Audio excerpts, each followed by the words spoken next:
Estás no horizonte de eventos com John Michael Godier. Música. Neste episódio de hoje, John tem como convidado Daryl Seligman. Daryl Seligman é um bolseiro pós-doutoral da National Science Foundation em Astronomia e Astrofísica, e o atual bolseiro NSF Simonyi na Michigan State University. A sua investigação abrange uma vasta gama de temas em ciências planetárias e astrofísica, como corpos menores no sistema solar, dinâmicas planetárias e as origens de objetos interestelares. Atualmente, desempenha o papel de secretário para jovens profissionais no Grupo de Avaliação de Corpos Pequenos da NASA, que ajuda a definir as prioridades de exploração e investigação da NASA para asteroides, cometas e outros planetas menores. É também membro do Comitê de Utilizadores do Observatório Reuben. A partir de agosto de 2025, inicia uma nova etapa como professor auxiliar na Michigan State. Daryl Seligman, bem-vindo de volta ao programa. Obrigado por me receberes, John. Daryl, os mistérios químicos do 3 e Atlas. É um caso estranho e mudou para verde desde a nossa última conversa, e a química parece confusa, embora ficar verde seja na verdade bastante comum, mas este parece fazê-lo de forma diferente. Sabes algo sobre isso? Sim, acho que a parte de ficar verde, como disseste, é algo que se vê tipicamente nos cometas de vez em quando. Por isso foi, creio, um pouco menos surpreendente do que as pessoas pensaram. Mas acho que há várias questões de composição. Bem, houve várias, sei que estás a aludir a isso, mas detectaram várias coisas composicionais que talvez fossem inesperadas. O mais notável, penso eu, foram aquelas observações do JWST. Aquela detecção de CO2 foi muita, mas tento sempre ter em mente que isto vem de outro sistema estelar, em condições que não sabemos quais eram as que existiam quando este objeto se formou. Talvez houvesse mais CO2 disponível nesse sistema estelar ou algo assim. Mas o que me deixa confuso de verdade é a proporção de níquel para ferro. Onde está o ferro? Mas acho que vamos encontrar o ferro e talvez tenha sido ocultado. O que pensas sobre isso? Sim. Então, a história da proporção de níquel para ferro é bastante misteriosa. Quer dizer, se recuarmos um pouco, talvez te lembres de que em 2020 ou 2021, demorou um bocado, foi em 2021 que foi publicado, mas houve um artigo na Nature onde detectaram algo muito semelhante no 2 e Borisov. Não é de todo inédito ver isso. Vou só verificar rapidamente. Acho que foi 2021. Sim, foi 2021. Envio-te o link do artigo, mas era níquel atômico na coma do cometa interestelar 2 e Borisov. Acho que isso deixou toda a gente perplexa. E diria que não houve, não sei, talvez não tenha havido tanta atenção a esse artigo mesmo há uns anos. Mas penso que foi principalmente porque as pessoas não sabiam bem o que pensar.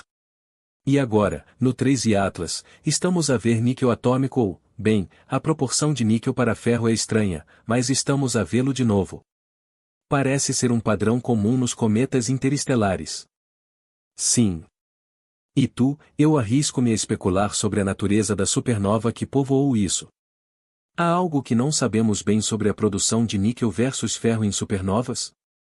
Ou será que o ferro pode ser esgotado de alguma forma no meio interestelar? Sabes, porque esta coisa andou a flutuar por aí durante 1.000 milhões de anos, aparentemente no ISM. O que é que isso faz a um objeto? Há todo tipo de questões. Qual é o mais recente agora, até hoje, com o 3 e Atlas? O que sabes talvez sobre as observações de Marte? Exato. Então, as observações de Marte, essas são, sim, fico contente que cheguemos aí. E quero voltar à composição estranha porque há muitas coisas interessantes, acho que uma coisa que talvez se tenha perdido e vale a pena destacar são as possíveis interpretações naturais para o ferro em relação ao níquel e ao CO2. As observações de Marte agora, isso é bem empolgante. O azar é que este encerramento do governo aconteceu logo a poucas semanas da abordagem mais próxima do 3 e Atlas a Marte. É de enlouquecer. Não sei. O Ross estava a mandar-me mensagem sobre isso. Sim, exatamente. Enlouquecedor, não é? Quero fazer uma ressalva, dizendo que não faço parte de nenhuma dessas missões a Marte. Por isso, quero ser muito cuidadoso para não falar em nome das missões ou como se fosse um dos que tomam decisões para qualquer uma delas, porque isso está todo bem acima do meu nível. Não quero falar pelas missões específicas a Marte, mas sabes, temos esta oportunidade fantástica de observar o 3I Atlas de perto. Não o podemos ver da Terra agora. E é frustrante como disseste, porque é quando o cometa se aproxima mais do Sol, no periélio, que se acendem os fogos de artifício principais. Por isso, é nessa altura que queres mesmo observar, já que tens a maior probabilidade de registrar a atividade máxima. É o momento ideal para captar uma perspectiva completa e autêntica do núcleo. Quando avistas o cometa a uma distância enorme, muitos compostos voláteis que deviam estar presentes podem lá estar, mas o frio excessivo impede que se ativem. Detetar algo como a uma distância imensa é fascinante, sim, mas não oferece uma visão imparcial da composição do núcleo, pois a água nem sequer se vaporiza. Não há calor suficiente para a água se ativar quando estás para lá dos 4 UA, por exemplo. Assim, o agora é o período crucial para recolher dados sobre o 3I Atlas. Já sabíamos, desde a descoberta, que não íamos poder observar o Atlas da Terra nesta fase, porque mapeamos a sua trajetória com antecedência. Apesar de ser irritante nesta aparição, tivemos meses para nos habituarmos a isso, não é? Ficamos descontentes, mas aceitamos que não seria possível esquadrinhá-lo do nosso planeta durante este intervalo vital. No entanto, muitos de nós contávamos com as sondas em Marte para o fazerem. A boa notícia, que te vai agradar, é que, pelo que sei e sem querer meter-me nas decisões das missões, todas as operações espaciais que pretendiam observar o Atlas nesta janela temporal, ou seja, todas as que podiam, prosseguem conforme planeado. As recolhas de dados continuam, mas, devido ao encerramento do governo, não podem divulgar publicamente os registros ou as informações. Por exemplo, se és um dos envolvidos, é um misto de vantagens e desvantagens trabalhar na NASA. Eu, como professor na Michigan State, não sou empregado oficial do governo neste momento, mas há imensos cientistas, sobretudo os que colaboram em missões ou componentes delas, nos laboratórios da NASA, Goddard, JPL e afins. Se estás nesse grupo, para submeteres um artigo, precisas de aprovação total de vários departamentos, consoante a divisão da NASA. Os meus gatos estão a entrar em pânico ao fundo. Dá um toque engraçado à conversa. Sim, adotamos um gatinho novo e ele provoca sempre os irmãos mais velhos. Desculpa se ouviu. Onde é que eu ia? Ah, pois. Assim, há muitos aspectos positivos em trabalhar na NASA, mas um deles é que, mesmo como coautor de um paper, tens de o passar por vários crivos administrativos.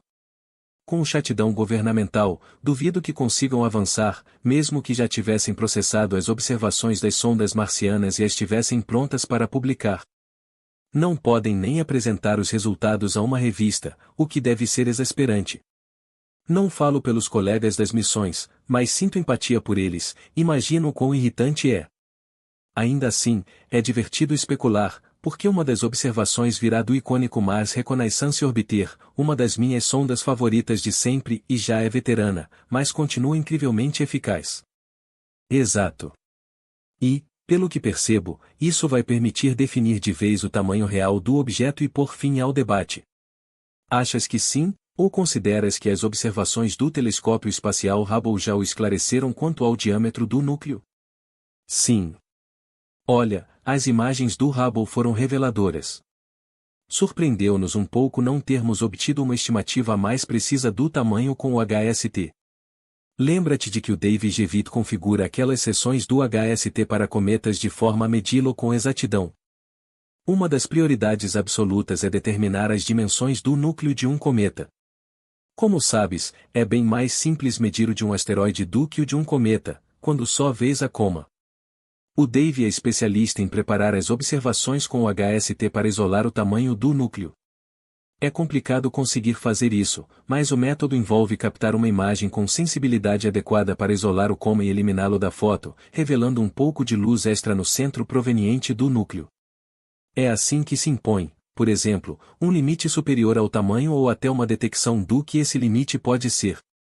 Toma o caso do Borisov. O Dave conseguiu realizar essa façanha com o HST e mediu o diâmetro do núcleo, com alguma margem de erro, claro, mas com uma precisão notável. Já com o 3º Atlas, algo correu mal no HST, creio que foi um problema nos giroscópios ou similar e não me lembro ao certo do que se passou, mas o que aconteceu foi que acabaram por recolher bem menos tempo de observação do que o planeado. Acho que foram só uns 10 minutos de dados do HST, tenho de verificar os números, mas é mais ou menos isso. Devíamos até sentir-nos gratos pelo facto de ter funcionado tão bem, dadas as circunstâncias difíceis. As observações do HST não detectaram o núcleo, o que nos dá basicamente um teto para o seu tamanho possível, e o cálculo exato que o Dave fez apontava para cerca de 2,3 km, e não me cites nisso à bruta, mas posso confirmar se quiseres. Ainda assim, é bem possível que seja consideravelmente menor, já que nem o viram. Mais dados sobre o núcleo seriam super bem-vindos agora, porque o tamanho dele revela imenso sobre a origem do objeto, os processos de formação e a evolução posterior. Por exemplo, se imaginarmos um ambiente como o atual cinto de asteroides, esperaríamos que objetos maiores sofressem muitos impactos, levando a fragmentações, e que haveria muitos mais fragmentos pequenos. Por isso, apanhar o tamanho do núcleo é mesmo crucial. Não quero entrar em pormenores excessivos, mas concordo contigo, John, em relação à emoção com essas missões a Marte e a possibilidade de medir o núcleo. Só que não me atrevo a especular muito sobre o êxito delas nisso, porque teremos de aguardar os resultados, o que é frustrante. De forma otimista, podemos torcer por isso. Mas, realisticamente, há que ter em conta que todas estas missões espaciais e as que esperam observar, planearam ou estão a observar o Atlas e não foram concebidas para um cometa interestelar. Muitas das câmaras em Marte, por exemplo, têm mais de 20 anos. É impressionante o estado em que se encontram e o facto de ainda funcionarem, mas não foram feitas para tal. Devemos ter, sei lá, admiração ou algo assim pelas equipas que analisam estes dados, porque não é nada linear, percebes?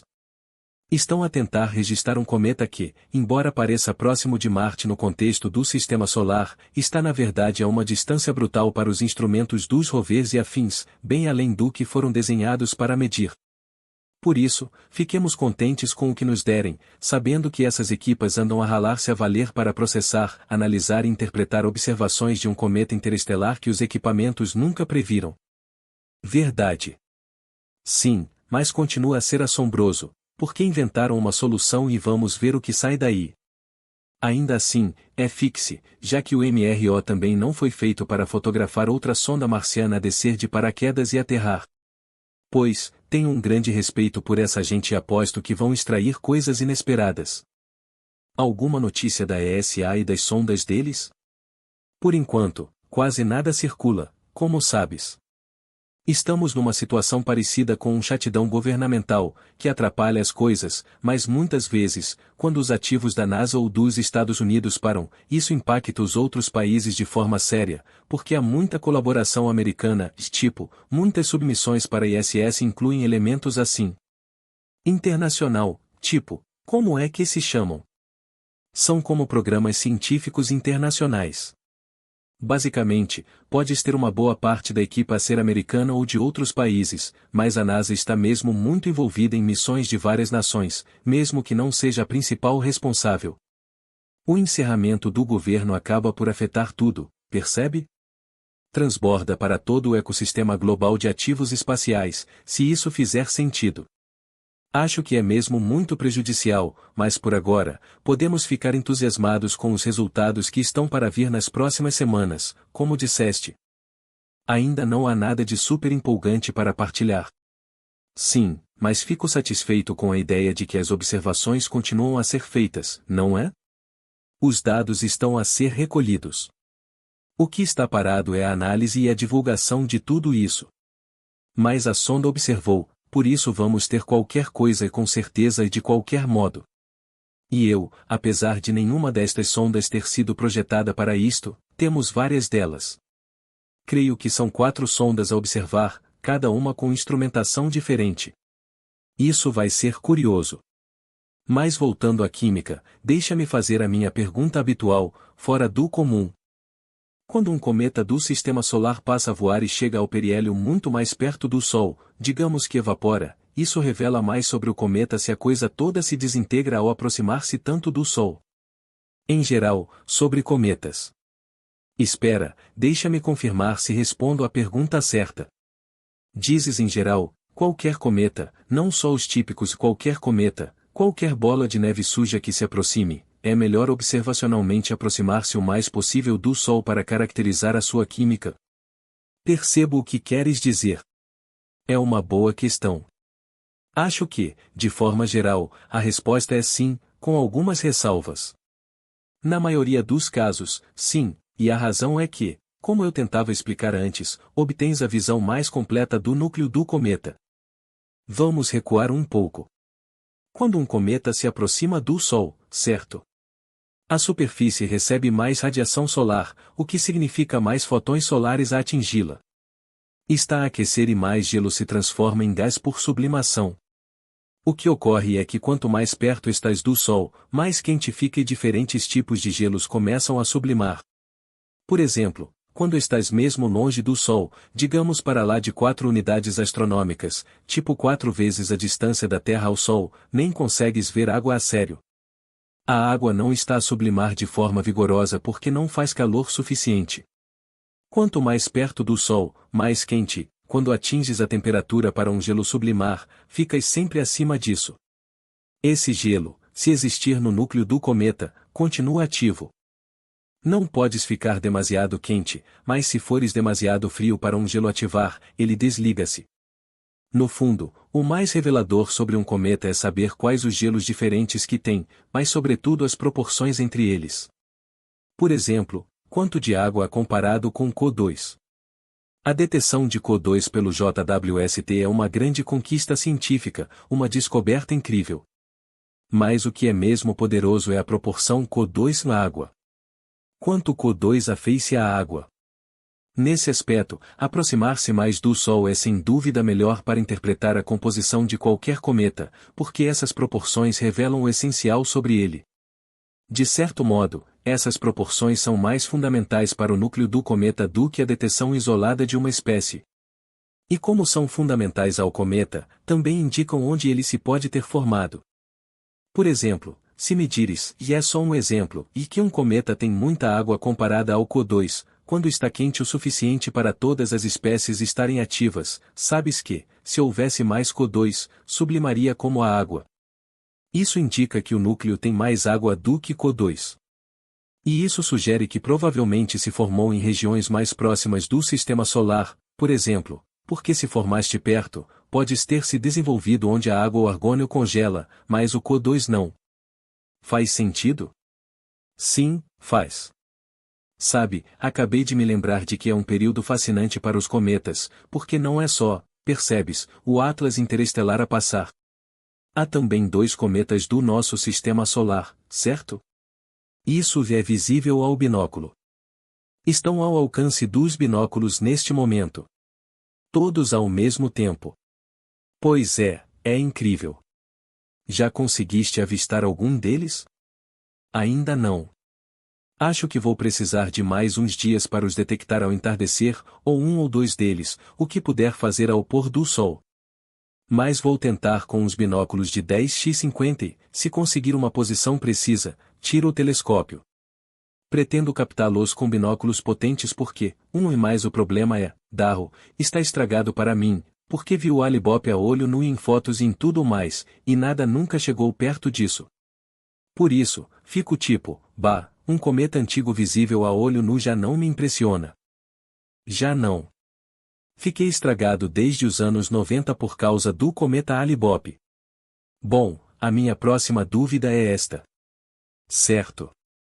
O pico solar que o Atlas está a mostrar, que para mim indicava algum aquecimento preferencial de alguma forma. O que achas do mecanismo desse, o que chamam de anticauda, mas não é propriamente uma anticauda? Isso é um fenômeno diferente. É uma questão de perspectiva com os cometas. Mas isto é algo que o cometa está mesmo a fazer. O que pensas que é? Achas que é apenas algo preferencial em termos de direção face ao Sol e a composição do objeto? Então, há várias hipóteses possíveis, certo? E só para esclarecer, refere-te à direção solar, tipo, há uns meses atrás já tínhamos indícios, mas o facto de a forma da cauda parecer apontar na direção do Sol. Sim. De uma maneira ou de outra, parece que sim. É isso a que me refiro. Sim. Sim. Isso pode ter mudado, aliás. Quer dizer, não sei, pode ter desaparecido agora, mas era uma característica curiosa. Bastante invulgar. Sim, acho que noticiamos isso. Sim, reportamos, estive envolvido em alguns artigos que o descreveram, mas basicamente todas as observações desde o início, desde a descoberta até há umas 2 semanas atrás, quando deixamos de o poder observar do solo. Todas elas confirmavam que a forma da cauda era assim, como se apontasse nessa direção específica. Por isso, em primeiro lugar, não é inédito, certo? Vemos coisas desse gênero em cometas do Sistema Solar, não é o mais comum, mas em geral a forma da cauda pode revelar-te vários aspectos dos processos físicos e das propriedades dos elementos que impulsionam a sublimação. Uma das clássicas que se ouve por aí, bem, não sei se toda a gente ouve isso de forma clássica, porque não sei o quanto as pessoas aprendem tipicamente sobre cometas, acho que não é muito, mas estou um bocado desiludido agora porque estou a lecionar astronomia introdutória na Michigan State pela primeira vez. Por isso, penso, claro, toda a gente aprende os básicos absolutos. Mas isso é totalmente falso porque a maioria das pessoas não frequenta a astronomia introdutória. Uma das clássicas que se ouve é que um cometa tem uma cauda apontada para longe do Sol, certo? A razão é que, uma vez que o material sai da superfície, lembra-te, há gelo que aquece e sublima, produzindo um jato, mas há também partículas minúsculas de pó. O pó é o nosso termo guarda-chuva para coisas desde rochas de milímetro até pedras de centímetro, até partículas de pó de micrômetros. Temos todos estes materiais arenosos, rochosos, quase como blocos, que são ejetados também.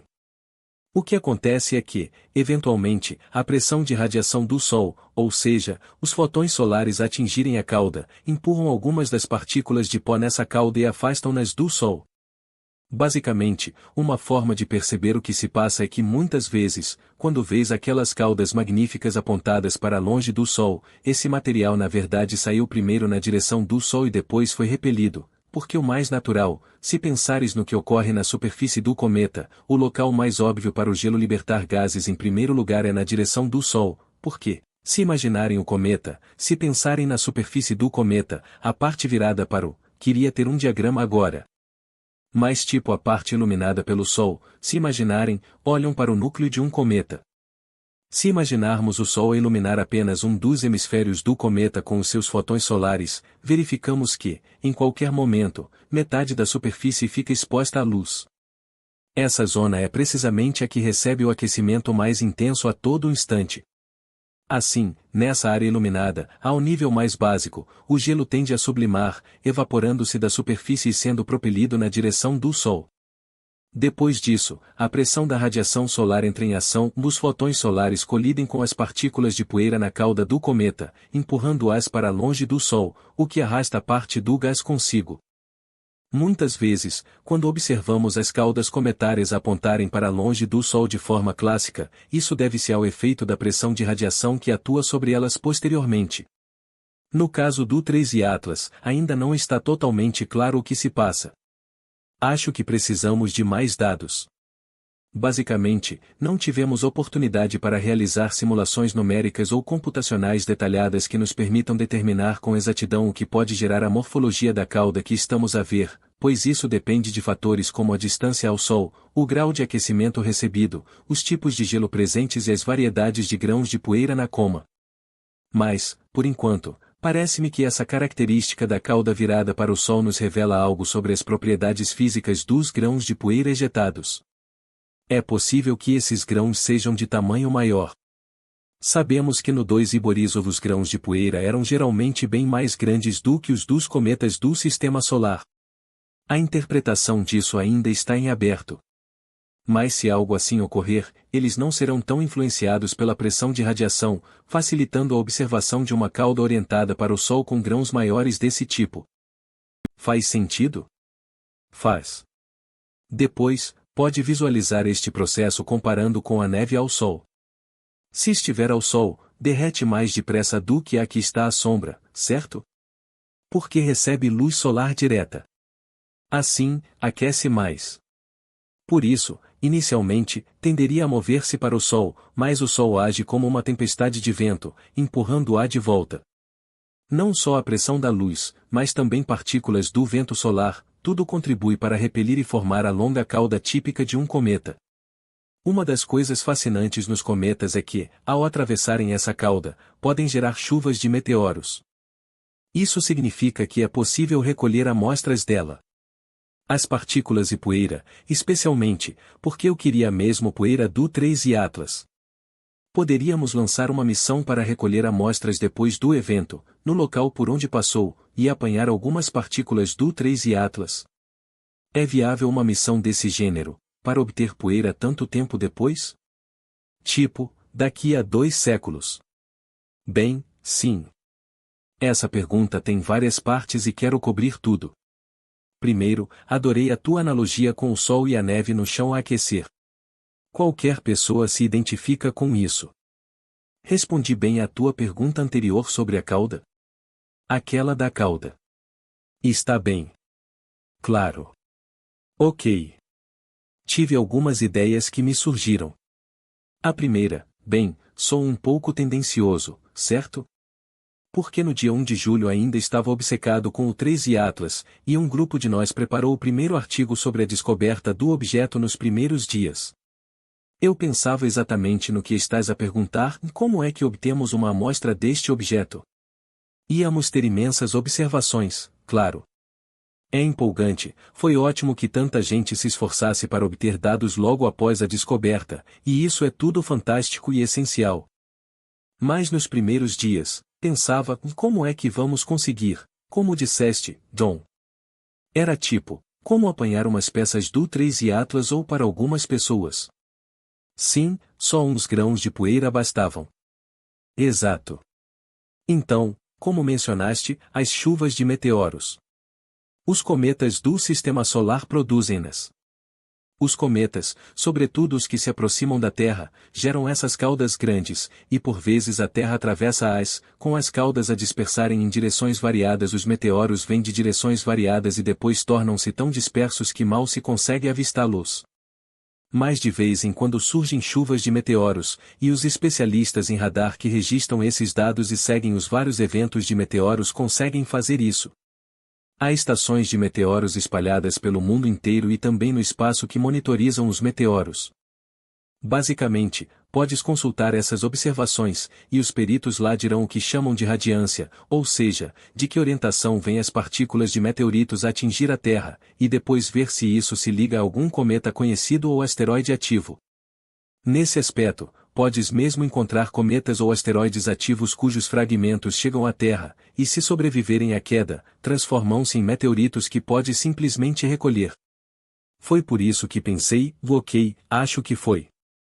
Isto é um bocado embaraçoso admitir, mas deve ter sido à meio da noite, não sei, por volta de 5 de julho, 6 de julho, tudo aquilo foi uma confusão porque não dormi nada nesses dias, andava só a escrever aquele artigo, mas também devo ter enlouquecido um pouco. Pensei: olha, vamos ver se apanhamos algum meteorito ou se é possível que o Saint Atlas tenha largado algum material ou venha a largar meteoritos na Terra? Acho que a resposta é um rotundo não, infelizmente. Perguntei a uns experts em meteoros se havia alguma hipótese e eles disseram: Daryl, tipo, nem em milhões de anos, porque está tão distante. É tão longe que não há esperança de trazer material Dutra Atlas para a Terra. Na verdade, tinhas muito mais probabilidades de ter material de meteorito de um embate do Oumuamua na Terra, porque ele passou perto. Mesmo sem uma cauda evidente, se houvesse algo a desprender-se, e presumimos que sim, devido à aceleração não gravitacional, teria sido bem mais simples, já que se aproximou tanto, a proximidade à Terra é mesmo o fator-chave para se obter material de meteorito. Portanto, do Saint Atlas, não há nada a fazer, lamento. Retrospectivamente, é óbvio, porque, sim, há imensos cometas no Sistema Solar e nem todos geram material de meteorito. Sabemos que tem de ser uma configuração especial para produzir uma chuva de meteoros. Já assim, é um evento raro entre os cometas do Sistema Solar, e os interestelares são bem menos comuns. Logo, é raríssimo que um cometa interestelar qualquer forneça material de meteorito. Agora, o que estás a sugerir também será possível enviar uma sonda para fazer medições in situ? É isso que queres que eu aborde? Sim, mas vamos delirar com isso, Daryl. Vou subir a parada. Vou fazer uma pergunta que provavelmente nenhum cientista de cometas alguma vez ouviu num canal do YouTube. Imagina um mundo ideal, com um cometa grande a passar, um bem considerável, capaz de ter crateras, falamos nisso antes, e temos uma missão de retorno de amostras pronta para o interceptar. Vamos lá e recolhemos. Agora, acidentalmente, apanhamos uma amostra de meteorito, um condrito carbonáceo, na amostra de rocha lunar da Apollo. Será minimamente possível? Desculpa, isso foi. O meu gato acabou de se sentar no teclado. Foi por isso todo aquele barulho. É fascinante. O gato está fascinado. Eu tenho um desses, mas o meu estúdio é separado da casa, por isso o gato está lá a dormir ao sol, a sublimar, o gato a sublimar. Mas enfim, imagina que enviamos a missão de retorno de amostras a um objeto interestelar grande o suficiente para ter sido atingido por meteoritos do outro sistema estelar. Poderíamos acabar com um banquete de materiais desse sistema de origem, quando ainda lá estava a ser bombardeado por meteoritos, e conseguiríamos distinguir e dizer, olha, isto é análogo a um condrito, mas está colado numa bola de gelo. Isto é separado, é uma amostra diferente. Dá para um 2 em 1 numa missão de retorno de amostras de um objeto interestelar? Sim, é uma pergunta doida, mas super intrigante sem dúvida. Nunca tinha pensado nisso a sério. Mas presumivelmente, talvez possamos.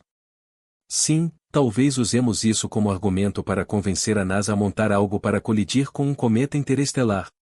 Parece improvável, mas não há motivo para bem, a primeira razão que me ocorre de imediato para isso não resultar de todo é essa. Enfim, recuando um pouco, se chegarmos a um ponto, John, em que tu e eu possamos discutir ao vivo os achados de uma missão a um cometa interestelar, acho que a minha missão na vida estará cumprida. Ficaria bastante contente só por termos conseguido enviar algo a um cometa de outro sistema solar e, quem sabe, trazê-lo de volta. Não ficaria chateado. Não creio que me zangasse se as amostras de um cometa interestelar não contivessem material de micrometeoritos ou condritos carbonáceos. Seria uma conquista notável, tanto em termos científicos como de engenharia, e para a humanidade toda, se lográssemos lançar uma missão espacial a um cometa vindo de fora do nosso sistema. Se estivéssemos nessa situação e depois houvesse debate sobre o significado dos dados, isso seria fantástico. É possível, suponho, ou na verdade, acho que o maior desafio seria perceber como aceder a esse tipo de material, porque há que ter em mente uma coisa, se pensarmos no Atlas, ele desloca-se a uma velocidade alucinante. Escrevemos um artigo, e um aluno de licenciatura que tem orientado, o Atsuhiro, redigiu este paper que acabei de ver aceite e sobre o tipo de nave que poderia aproximar-se do 3 e Atlas. Fizemos isso há uns meses, quando ainda era viável. Mostramos que, se tivéssemos despachado algumas daquelas sondas para Marte antes do fim de setembro, teríamos interceptado 3 e Atlas com relativa facilidade. Agora, isso já é improvável, mas na altura, quer dizer, elaboramos o paper nas primeiras semanas, por isso pensávamos que talvez pudéssemos lançar algo. O problema é que o objeto se move a uma velocidade brutal. Se deixares margem para erros substanciais, considerando que só tens umas semanas para lá chegar e não anos para planear a trajetória e tudo mais, precisas mesmo de uma folga generosa. Isso implica que é bem mais provável interceptar a cauda do que o núcleo, para qualquer cometa interestelar, porque, como já falamos, essa cauda é, presumivelmente, expelida pela pressão da radiação ou pelo próprio cometa. É superdifusa e ocupa um volume enorme no espaço, enquanto o núcleo é um alvo minúsculo.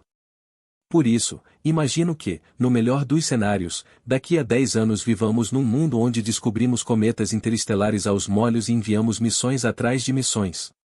Seria ótimo. Mas, para a primeira missão que mandássemos a um cometa interestelar, há boas hipóteses de que apanhássemos só a cauda. E se for só a cauda, estás um bocado condicionado, percebes? Quero dizer, o material que colhes fica enviesado. Quando passas pela cauda, sim, apanhas umas partículas da superfície que vieram à boleia, mas estás essencialmente a analisar o gelo que está a sublimar, e esse material é, sem dúvida, primordial e o gelo original de que o cometa foi formado, ou que se acumulou durante a sua origem. É perfeitamente plausível. É uma ideia assombrosa, John, mas totalmente viável que um cometa interestelar que atravesse o nosso sistema traga consigo material de tipo meteorítico de impactos com outros corpos no seu sistema natal, e que parte disso tenha ficado na superfície, criando uma espécie de coleção variada de um verdadeiro mostruário, como dirias, um smorgasbord ou um sampler caseiro. Basicamente o cometa em si é um coletor de amostras. A minha ideia geral é esta, Darrow, obtens uma amostra vasta de outro sistema estelar porque ele te é entregue à porta de casa. Não precisas de ir até lá ou o cometa já fez toda a viagem pelo espaço por ti. Mas vou elevar a parada outra vez, Darrow. É assim que eu funciono. Uma missão tripulada, lá para o futuro distante, a um cometa interestelar que esteja a libertar gases. Aceitavas embarcar nessa e tentar ser o primeiro a pisar, por procuração, outro sistema estelar, mesmo com o bicho a expelir dióxido de carbono e todo o tipo de coisas? Acho que não podia recusar. Parece-me o tipo de coisa que daria um livro de ficção científica, mas é louco que possa nem ser ficção, quer dizer, algo como isso. Talvez algo assim venha a acontecer na nossa vida. Quer dizer, já não é totalmente ficção científica, suponho, agora que estamos mesmo a falar de enviar naves espaciais a um cometa interestelar, não é? Sim, acho que sim. Enfim, acho que ia ser difícil recusar isso. Apesar de não ter qualquer vontade de ir ao espaço, imaginava que, se surgisse a chance de ver uma dessas coisas de perto e de ser uma das primeiras pessoas, ou a primeira humana, a aproximar-se de um cometa interestelar, como é que se podia dizer não? Sim. E podes brincar com outras ideias. Por exemplo, se for um asteroide interestelar, sabes, um asteroide a atravessar o espaço, e nós já estivermos na fase de mineração de asteroides, alguém podia pensar, será que há platina aí dentro, e partir para o asteroide interestelar a extrair material interestelar e fundi-lo? Sabes que sim. Sim. Desculpa, já acabaste ou ias dizer mais alguma coisa? Não. Eu desviei-me para uma risadinha, como é habitual em mim. Sim. Outra coisa é que, sabes, eu estou a sair da função, mas ainda sou basicamente o que chamamos coordenador logístico para carreiras iniciais do Grupo de Avaliação de Corpos Pequenos da NASA, mas isso é tipo, a NASA gere estes grupos de avaliação, os AGS, que são supostamente para. Fazemos umas reuniões por ano, juntamos todos os cientistas da comunidade e elaboramos os relatórios com o que mais queremos que a NASA faça, e a NASA depois responde a esses relatórios. Há uma sessão inteira do SAG assim, podes ir ver se quiseres, se te interessar. É tudo público. Temos documentos de objetivos públicos que atualizamos. Todos os objetivos, as coisas que queremos que a NASA priorize em termos de financiamento. Há um subgrupo inteiro do SAG dedicado à exploração humana. E exploração humana no contexto do SAG, que é o Grupo de Avaliação de Corpos Pequenos, significa cometas e asteroides. Especificamente, há um subgrupo com interesse significativo da NASA em explorar corpos pequenos com humanos, tipo aterrar um humano num asteroide ou num objeto próximo da Terra ou algo assim, e uma das razões é a mineração de asteroides, mas o motivo principal é que veem nisso como um passo intermédio para Marte. Por isso, não é a coisa mais louca do mundo que estás a perguntar. Temos cientistas a sério. A NASA tem interesse genuíno em enviar astronautas a asteroides. Não é a ideia mais maluca, embora seja um bocadinho fora da curva, dizer que se vai a um asteroide ou cometa interestelar nunca vai acontecer. Bem, acho que isso foi uma sugestão que subiu bastante na política, porque acho que o Barack Obama sugeriu isso. Vamos a um asteroide, e nada saiu dali. Mas foi mesmo algo mencionado na altura. Acho que era. Eu era bastante nova quando Obama disse isso, tinha menos de idade de ensino secundário, por isso não seguia a política assim tanto, suponho. Perdi isso de que ele falou nisso. Eu tinha infelizmente os meus 30 anos na altura. Enfim, agora a próxima pergunta sobre o 3i Atlas e a sua química. Então, sugere ou espera que, à medida que a química evoluir, comecemos a ver reações químicas interessantes a ocorrer ali? Porque presumo que é isso que este níquel é, um composto de níquel a formar-se a partir de outras coisas. E espera ver isso a evoluir? E o que espera ver depois de passar pelo Sol? Espera uma natureza diferente neste objeto após o periélio, o ponto mais próximo do Sol, e a taxa máxima de sublimação? Sim, é uma boa pergunta. Tens razão. Ia dizer isso mais cedo sobre o ferro e o níquel. À primeira vista, a detecção de níquel é estranha, porque quando observaram o níquel, o 3i Atlas estava demasiado longe do Sol para o níquel simplesmente vaporizar. Por isso, fico a pensar na química. O que mais estará a acontecer? Exato. A interpretação é certamente que há algum tipo de reações químicas a ocorrer para formar o níquel. Há várias vias diferentes, basicamente redes químicas que se podem seguir para produzir isso. E ainda está um bocado em aberto exatamente o que é, mas podes generalizar como estamos a falar agora. E os especialistas em cometas dizem basicamente processos não térmicos, o que significa que não está quente o suficiente para o níquel vaporizar, mas há outras coisas a decorrer. Quer dizer, há muita química fascinante que se passa na coma de um cometa. É certamente isso que estamos a ver, mas a rede química exata para chegar lá está tudo um pouco confuso no momento. Sim. Mas é incrivelmente fascinante porque estamos a lidar com um objeto muito mais antigo do que o próprio Sistema Solar. É isso que me preocupa. Tipo, bem, quais eram as condições do universo para a formação de estrelas e discos de detritos e tudo o que leva à criação de planetas naquela altura, em comparação com o agora? Havia diferenças? Tivemos mais supernovas à nossa volta ao longo do tempo? Isso muda com o passar dos anos? A forma como a Via Láctea constrói objetos sólidos evolui. Não, isso é mesmo. Sim. Não, tens toda a razão, John. Essa é exatamente a grande questão. E, a partir da ciência dos exoplanetas, sabemos que sim, muda.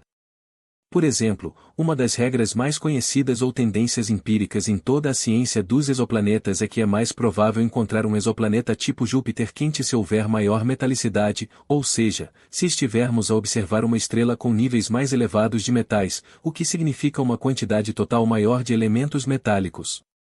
A interpretação óbvia disso é que, sim, havia mais metais no disco protoplanetário porque a estrela em si é mais rica em metais.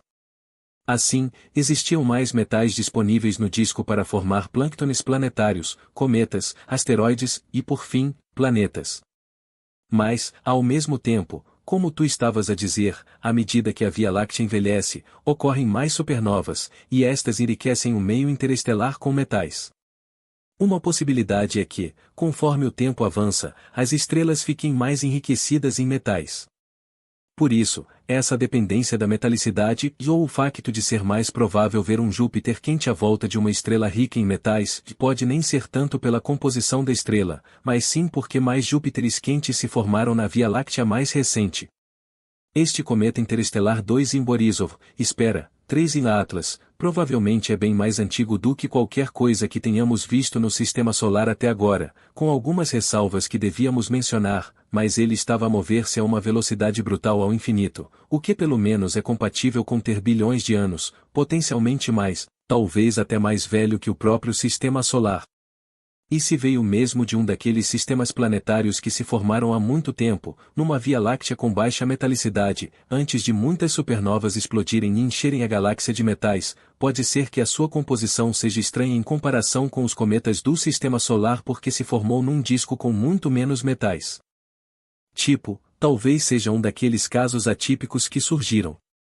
Não sei, estou só a tirar ideias, mas captas a ideia? Sim. E em que parte do disco dele se formou? Bem, sendo tão rico em dióxido de carbono, provavelmente formou-se bem longe da sua estrela, não? Exato. Acho que no início do episódio eu disse que queria focar nas observações do JWST. Sim, JWST Série X detectaram o CO2. Foi o Swift que identificou o IH2O. Mas sim, essa proporção elevada de CO2, especialmente em relação à água, é mesmo notável porque, se pensarmos de forma simplificada, a H2O, o CO2 e o CO são os principais impulsionadores da atividade nos cometas. A presença dessas substâncias indica onde no disco se formaram, em relação às respectivas linhas de gelo. Para referência, a linha de neve da H2O no nosso sistema solar fica perto de Júpiter. A do CO2 está à volta de Saturno e a do CO perto de Neptuno. O facto de ter muito CO2 mais pouco CO e potencialmente pouca água sugere que se formou num ponto específico. Tipo, sim, longe, mas não demasiado longe. Porque, se fosse mais distante, o carbono preferiria ser CO em vez de CO2. Acho que o que torna essas observações de CO2 tão impressionantes é que indicam que o 3I Atlas veio de uma região relativamente estreita no seu disco protoplanetário.